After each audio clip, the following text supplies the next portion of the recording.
جو ہے یہ عربوں میں دور اسلام سے پہلے بھی تھا. اس کو عروبہ بھی کہتے تھے، اور عروبہ کا معنی ہوتا ہے رحمت. بعض لوگ نام بھی رکھتے ہیں بچیوں کا عروبہ، رحمت. اور کہا یہ جاتا ہے کہ مکہ میں کعب بن لؤی جو تھے آپ کے اجداد میں سے، انہوں نے سب سے پہلے لوگوں کو یا اپنے خاندان کو جمع کیا تھا، اور اس دن میں وہ ان کو کچھ نصیحت وغیرہ کرتے اور خطبہ دیتے. اور یہ جو اما بعد کا لفظ ہے یہ بھی انہی کی طرح منسوب کیا جاتا ہے کہ انہوں نے سب سے پہلے کہا تھا، کعب بن لؤی نے. آپ صلی اللہ علیہ وسلم نے مسجد قباء میں سب سے پہلا جمعہ پڑھایا ہجرت کے بعد.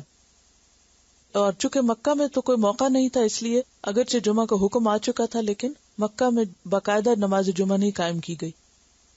مدینہ پہنچتے ہی 5ویں دن آپ نے اس کو قائم کیا. لیکن ہجرت سے پہلے مدینہ سے قریب ہی تقریباً 1 میل دور ایک بستی تھی جس میں حضرت سعد بن زرارہ نے جمعہ پڑھایا. تو یا ایھا الذین آمنوا، اے لوگو جو ایمان لائے ہو، اذا نودی للصلاۃ من یوم الجمعۃ، جب جمعہ کے دن آذان دی جائے تو کیا کرو آذان سن کر. اور یہاں دوسری آذان مراد ہے جب امام خطبے کے لیے ممبر پر بیٹھ جائے. فسعوا الی ذکر اللہ، تو اللہ کے ذکر کی طرف چل پڑو. فسعوا کا لفظ جو ہے یہ سعی سے ہے، اور سعی کہتے ہیں کوشش کرنے کو، بھاگنے کو، دوڑنے کو، تیز تیز چلنے کو. لیکن یہاں پر جسمانی طور پر بھاگنے دوڑنے کی طرف اشارہ نہیں ہے، کیونکہ نماز کی طرف انسان کو سکون سے آنا چاہیے، وقار اور اطمینان سے آنا چاہیے. مراد اس سے کیا ہے کہ پورے ارادے اور پوری کوشش کے ساتھ تم جمعے کی طرف چل پڑو، سب کام کاج چھوڑو اور چلو. جیسے ہم کہتے ہیں نا موو، تو موو کرو، جس کام میں اس کو چھوڑو اور جمعے کی طرف چلو. الی ذکر اللہ، اللہ کے ذکر کی طرف. اور ذکر سے مراد اگرچہ نماز ہے لیکن ذکر میں خطبہ بھی شامل ہے، کیونکہ خطبے میں بھی امام کیا کرتا ہے؟ ذکر ہی کرتا ہے، قرآن کی کچھ آیات پڑھتا ہے، نصیحت کی بات کرتا ہے. اور نماز تو ولا ذکر اللہ اکبر، اللہ کے ذکر کا سب سے بڑا ذریعہ ہے. اب ایک منافقین کا طرز عمل تھا اور ایک ایمان والوں کا. منافقین کا طرز عمل کیا ہوتا ہے کہ اذا نادیتم الی الصلاۃ اتخذوها ہزوا ولعبا، کہ جب اذان کی آواز آتی ہے تو وہ اس کو ہنسی مذاق میں ٹال دیتے ہیں، اس کے اوپر ہنستے ہیں یا اس کا مذاق بناتے ہیں. لیکن اہل ایمان سے کیا ایکسپیکٹڈ ہے کہ جب اذان آئے تو تم اللہ کے ذکر کی طرف دوڑ پڑو. وذروا البیع، اور خرید و فروخت چھوڑ دو، تجارت چھوڑ دو، یعنی دنیاوی کام کاج ترک کر دو. ذالکم خیر لکم، یہ تمہارے لیے زیادہ اچھا ہے. کیا؟ کاروبار چھوڑ کر، کام چھوڑ کر نماز کی طرف جلدی سے چل پڑنا. ان کنتم تعلمون، اگر تم جانتے ہو، اگر تمہیں معلوم ہو. کیا جانتے ہو؟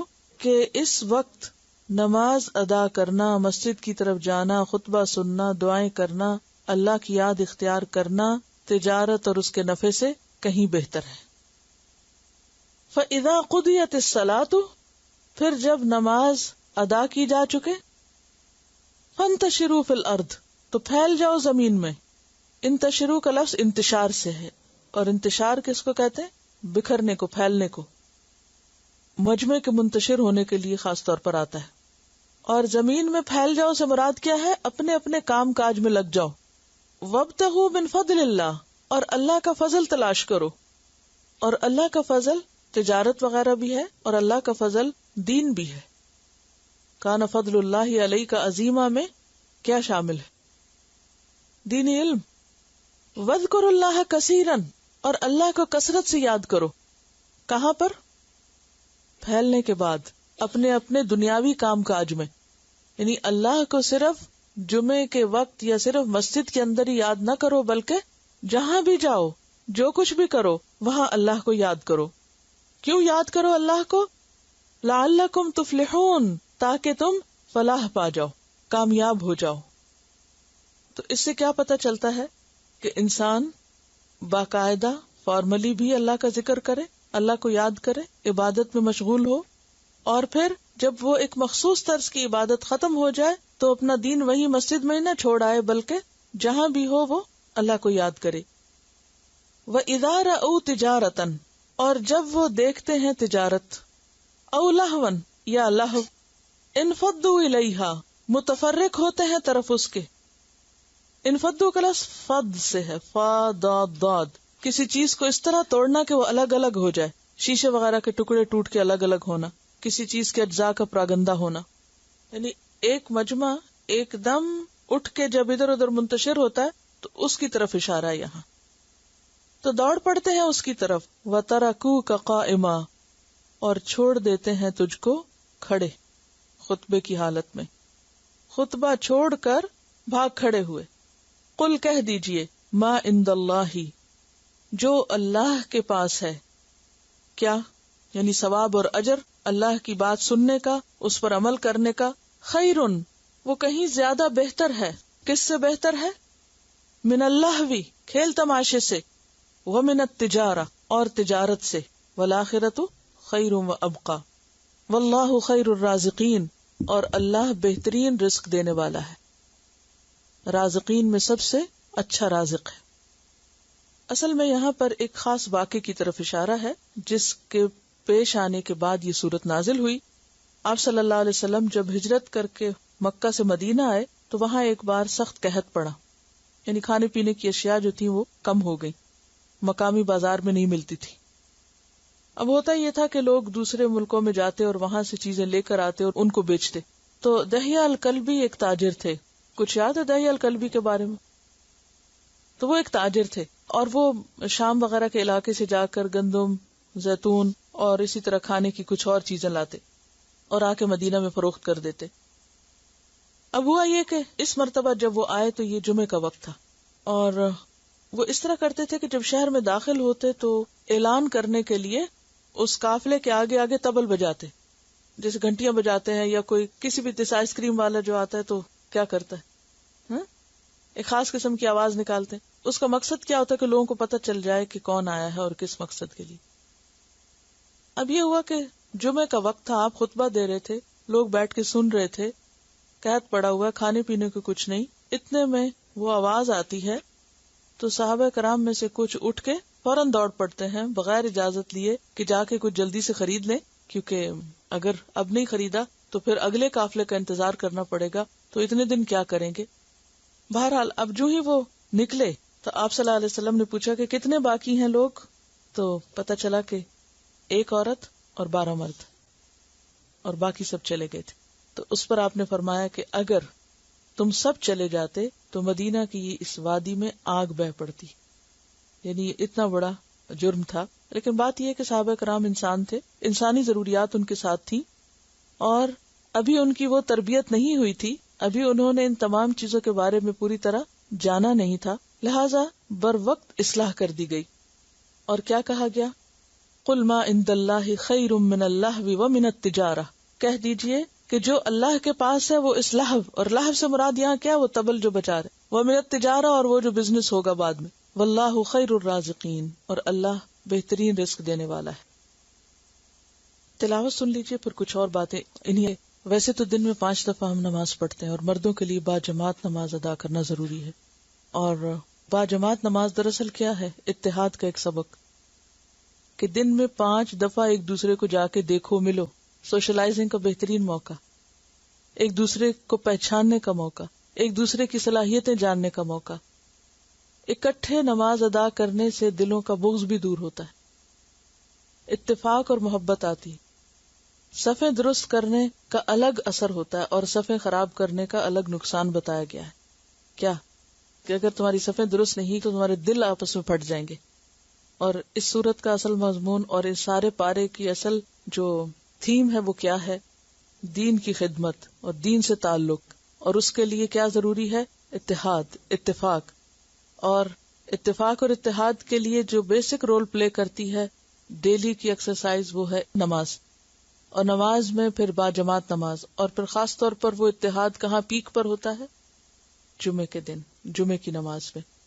اور جمعے کی نماز دیگر نمازوں سے اس لحاظ سے بھی منفرد ہے کہ اس میں صرف نماز نہیں ہوتی، اس میں تعلیم بھی ہوتی ہے، اس میں خطبہ بھی ہوتا ہے، اور خطبے کی اپنی ایک اہمیت ہے، اور خطبہ باقاعدہ سننا اور پوری توجہ سے سننا نماز کا حصہ ہے، اور اس میں کسی کو اتنی بھی اجازت نہیں کہ کوئی کسی کو یہ کہہ کے خاموش کرائے کہ چپ ہو جاؤ، کیونکہ اس میں چپ ہو جاؤ کہنا بھی کیا ہے، دراصل لغو بات کرنا، ناپسندیدہ بات ہے۔ تو اس لیے اس سے یہ پتہ چلتا ہے کہ دین کی خدمت کرنے کے لیے مسلمانوں کا آپس کا اتحاد، اور پھر نماز میں اور اللہ کی عبادت میں اکٹھے ہونا، اور پھر تعلیم حاصل کرنا، یہ بے حد ضروری ہے۔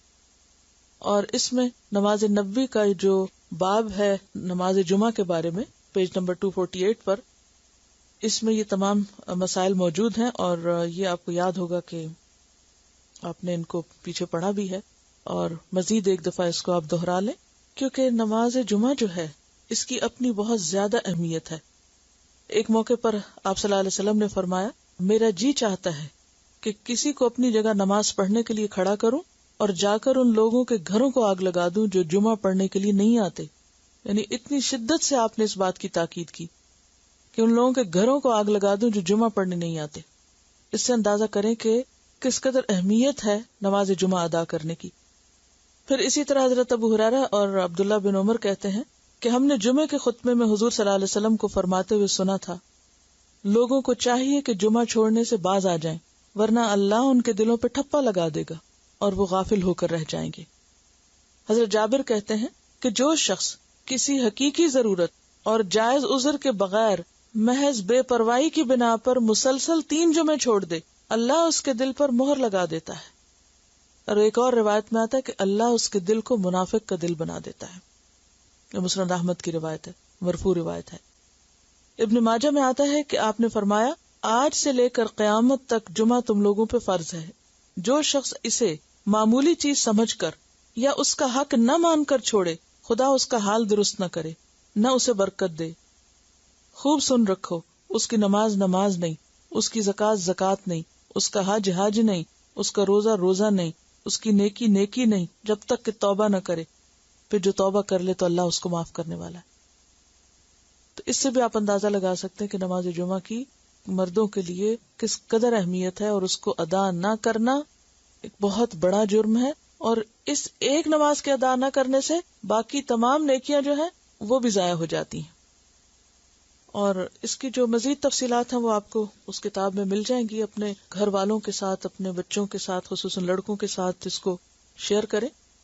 اس کے علاوہ جمعہ کا دن جو ہے وہ بھی ایک فضیلت والا دن ہے، اور جمعے کا دن جو ہے یہ جب شروع میں دنیا کی تخلیق ہوئی تھی اس وقت سے بہت اہم ہے۔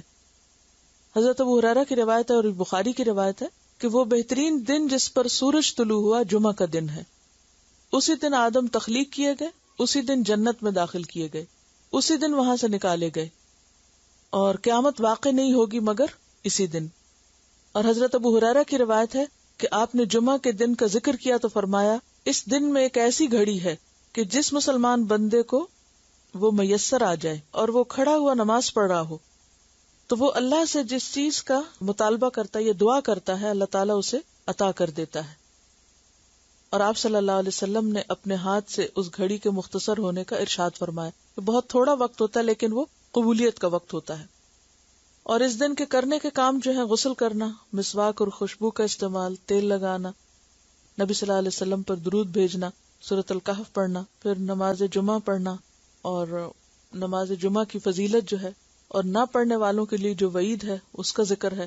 پھر یہ کہ نماز جمعہ کے کچھ آداب کا بھی ذکر ہے کہ وقت پر آنا، بیٹھنے کا طریقہ، مثلا خطبے کے وقت گھٹنوں کو پیٹ کے ساتھ ملا کر بیٹھنے سے منع کیا آپ نے۔ گھٹنے کو پیٹ سے ملا کر بیٹھنا جو ہے وہ خطبے میں منع ہے۔ کیوں منع ہے؟ کیونکہ ایک غفلت کا بیٹھنا ہے اور ایک آرام کا بیٹھنا ہے جیسے۔ پھر اسی طرح مناسب جگہ پر بیٹھنا، خطبے کے وقت خاموشی اختیار کرنا، اور پھر جمعہ پڑھنے کے بعد کا جو حکم ہے وہ یہاں پر موجود ہے جو ابھی آپ نے آیت میں پڑھا ہے۔ ایک اور چیز یہ بھی یاد رہے کہ جمعہ کے دن کوئی چھٹی کا دن نہیں ہے۔ ہمارے ہاں مسلمانوں میں یہ ایک عام کانسیپٹ ہے کہ جمعہ کا دن چھٹی کا دن ہے، آرام کا دن ہے۔ اللہ تعالیٰ کیا فرما رہے ہیں؟ پہلے تو جمعے کی تیاری رکھو، یعنی خصوصی عبادت کا اہتمام ہے، اور پھر جب نماز پڑھ چکو تو پھر کیا کرو؟ فانتشروا فی الارض، زمین میں پھیل جاؤ. پھیل جاؤ سے مراد یہ کہ اپنے اپنے کام کاج جاؤ. وابتغوا من فضل اللہ، اللہ کا فضل تلاش کرو. اب یہ فضل کیا ہے؟ اس کے بارے میں 4 باتیں آتی ہیں. نمبر 1 تو دنیا کی رزق روزی. نمبر 2 نیکی کے کام جیسے بیمار کی عیادت، جنازے میں شرکت وغیرہ، کیونکہ وہ بھی ثواب کمانے کا موقع ہوتا ہے. یا پھر اللہ کی خاطر کسی سے ملاقات کے لیے جانا. پھر اسی طرح علم حاصل کرنا اور اپنے مخصوص کام پر واپس لوٹنا. یعنی اگر تجارت چھوڑ کر آئے ہیں تو واپس جا کے تجارت کر سکتے ہیں. جاب چھوڑ کر آئے تو واپس جا کے اپنی جاب پر دوبارہ چلے جائیں گے. تو اس چیز کو معیوب سمجھنا کہ جمعے کے دن نہیں کام کرنا، یعنی یہ ایک عام کانسیپٹ بن گیا. تو یہاں کام سے منع نہیں کیا گیا. کیا حکم ہے؟ وابتغوا من فضل اللہ واذکروا اللہ کثیرا، کثرت سے اللہ کو یاد کرو. لعلکم تفلحون، تاکہ تم فلاح پاؤ. تو بات یہ ہے کہ یہاں ایک اور چیز بھی بتا دی گئی کہ انسان جب دین کا کام کرتا ہے تو پھر عام طور پر یہ سمجھا جاتا ہے کہ دین اور دنیا ساتھ ساتھ نہیں رہ سکتے. جمعے کے دن کی مثال دے کے کیا فرمایا؟ عبادت بھی کرو اور پھر اس کے بعد کام بھی کرو، کام نہیں چھوڑو. کیونکہ انسان کے ساتھ اس کی ضروریات بھی ہیں، اس کی معاش بھی ہے، اور اس کے ساتھ اس کا دین بھی ہے. بعض لوگ دین کی خاطر دنیا چھوڑ دیتے ہیں اور بعض دنیا کی خاطر دین چھوڑ دیتے ہیں. معاش کی خاطر جمعہ چھوڑ دیا، یا جمعے کی خاطر پورا دن ہی معاش کا کام ختم کر دیا. بات یہ ہے کہ یہ دونوں ہی چیزیں ضروری ہیں، اپنی جگہ اہم ہے، اور دونوں کے اپنے اپنے تقاضے ہیں. اب ان میں بیلنس کیسے قائم رکھا جائے؟ تو یہاں پر وہی بیلنس سکھایا گیا ہے کہ عبادت کے وقت میں عبادت کرو اور کام کے وقت میں کام کرو. اور مومن کے لیے جب اس کی دین اور دنیا سامنے آتی ہے تو اسے اپنی ترجیحات مقرر کرنی ہوتی ہے کہ اس کی پرائرٹی کیا ہے. اور یہ پرائرٹی اوقات کے اعتبار سے ہوگی کہ کس وقت کی پرائرٹی کیا ہے. یعنی اگر اذان ہو رہی ہے جمعہ کی تو اب پرائرٹی کچھ اور ہوگی، اور جب نماز ختم ہو گئی ہے تو اب کچھ اور پرائرٹی ہے. پھر اس دن کے حساب سے ضروریات دیکھو کہ کوئی فوت ہو گیا تو تعزیت کے لیے جانا ہے، یا کسی کی ملاقات کے لیے جانا ہے، یا پھر کام پہ جانا ہے. یہ کیا وہ اپنے جو دن کے کرنے کے کام ہیں ان کو اپنے سامنے رکھو. تو بات یہ ہے کہ ان دونوں کے درمیان توازن. معاش ضرورت ہے، دین مقصد ہے. مومن کے لیے معاش کا کیا مطلب ہے؟ کمائی کرنا ضرورت ہے، وہ اس کی زندگی کا مقصد نہیں ہے. یہ بات اچھی طرح ذہن نشین کر لیجیے. یعنی مومن کی زندگی کا مقصد دنیا کمانا نہیں ہے. مومن کی زندگی کا مقصد اللہ کو راضی کرنا ہے، اللہ کے دین کے ساتھ تعلق اور پھر دین کی خدمت. یہ اس کی زندگی کا مقصد ہو سکتا ہے. اور پھر ان دونوں میں اسے بیلنس کرنا ہے. ایک اور اہم بات یہ پتہ چل رہی ہے کہ انسان معاشی کامیابی کو اللہ کا فضل سمجھے، کیونکہ یہاں کیا کہا؟ وابتغوا من فضل اللہ. تو کمائی کر کے جو پیسہ آپ کے ہاتھ آئے گا وہ کیا ہے؟ دراصل اللہ کا فضل ہے. دوسری بات یہ پتہ چلتا ہے کہ اس دنیا کے کام میں وذکر اللہ کثیرن کرتے رہو، یعنی عین دنیا میں بھی اللہ کو نہیں بھولنا. یعنی دنیا میں ہوتے ہوئے بھی اللہ کی یاد باقی رہے. اچھا، ہمارا حال الٹ ہے، ہم نماز میں بھی دنیا کو یاد کرتے رہتے ہیں. یہاں کیا کہا گیا؟ دنیا کے کام میں بھی وذکر اللہ کثیرن کرتے رہو. تیسری بات یہ بھی پتہ چلتی ہے کہ جب دین کے کسی تقاضے کے لیے کال آئے تو کیا کرو؟ فسعوا الی ذکر اللہ. اس وقت دنیا چھوڑ دو اور دین کی طرف چلے جاؤ. یہ نہیں کہ دنیا کے لیے جب کوئی کال آئے تو دین چھوڑ دو اور دنیا کے لیے لبیک کہو. تو بات یہ ہے کہ والذین آمنوا اشد حبا للہ. مومن کہیں پر بھی ہو اس کو اللہ کی یاد آتی رہتی ہے، وہ ہر جگہ اللہ کی یاد سے معمور ہوتا ہے. اور یہ جو واقعہ ہے جس میں ابن کثیر لکھتے ہیں کہ آپ صلی اللہ علیہ وسلم نے جب یہ دیکھا کہ صرف ایک عورت اور 12 مرد باقی ہیں، فرمایا والذی نفسی بیدہ لو تتابعتم، اگر تم بھی چلے جاتے، حتی لم یبق منکم احد، کہ کوئی ایک نہ بچتا، لسال بکم الوادی نارا، تو یہ وادی آگ کی ہو جاتی. یہ اتنے سخت الفاظ کیوں فرمایا آپ نے؟ کہ جب دین کا تقاضا ہو، دین کی خدمت کا وقت ہو، دین کو آپ کی ضرورت ہو، اس وقت آپ اس کو چھوڑ کر اور مشغلوں میں لگ جائیں، خواہ وہ بعض اوقات کتنے اہم کیوں نہ ہو. اب آپ دیکھیے کہ قحط کی کیفیت ہو، بازار میں کوئی چیز ملتی نہ ہو، اور اسی وقت وہ قافلہ آیا اور ان کو پتا ہے کہ اگر اب نہیں ہم نے جا کے خریدا تو یہ سب کچھ ختم ہو جائے گا، پھر ہم کیا کریں گے؟ اتنی شدت کی ضرورت کے باوجود بھی کیا کہا گیا کہ نہیں، ابھی نماز نہیں ہو رہی تھی، خطبہ ہو رہا تھا. تو اس خطبے کو سننا بھی اتنا ہی ضروری ہے جتنا نماز کو ادا کرنا. لہذا اس وقت میں تم کوئی اور کام نہیں کر سکتے. ہم اپنے رویوں پر غور کریں. اچھا، ایک اور مشکل یہ ہے، یہاں پر خطبے کے لیے کیا لفظ آ رہا ہے؟ ذکر، ذکر اللہ. ہمارے خطبے کس کے ذکر سے بھرے ہوئے ہوتے ہیں؟ دنیا کی سیاست. یہاں بھی بعض اوقات آپ دیکھیں کہ دنیاوی پہلو چھایا ہوا ہوتا ہے اس اصل پہلو کے اوپر، خاص طور پر فنڈ ریزنگ کی باتیں اور جو اناؤنسمنٹس اور اس طرح کی چیزیں ہیں کہ آپ سلام پھیرتے نہیں تو اسی وقت دنیا کی باتیں شروع ہو جاتی ہیں. یہاں کیا کہا جا رہا ہے کہ وہ ایک ذکر ختم ہو تو دوسرے ذکر کی طرف بڑھو. تو بات یہ ہے کہ جمعے کا دن روحانی ترقی کا دن ہے، ایمانی ترقی کا دن ہے، علمی اور ذہنی طور پر اپنی اپ برنگنگ اور اس نشو نما کا وقت ہے. اس وقت کو اس کا پورا حق دینا چاہیے، اور اس وقت میں کوئی بھی اور کام نہیں کرنا چاہیے، چاہے وہ کتنا ہی اہم کیوں نہ ہو. وآخر دعوانا ان الحمد للہ رب العالمین. سبحانک اللہم و بحمدک، نشہد ان لا الہ الا انت، نستغفرک و نتوب الیک. السلام علیکم و رحمۃ اللہ وبرکاتہ.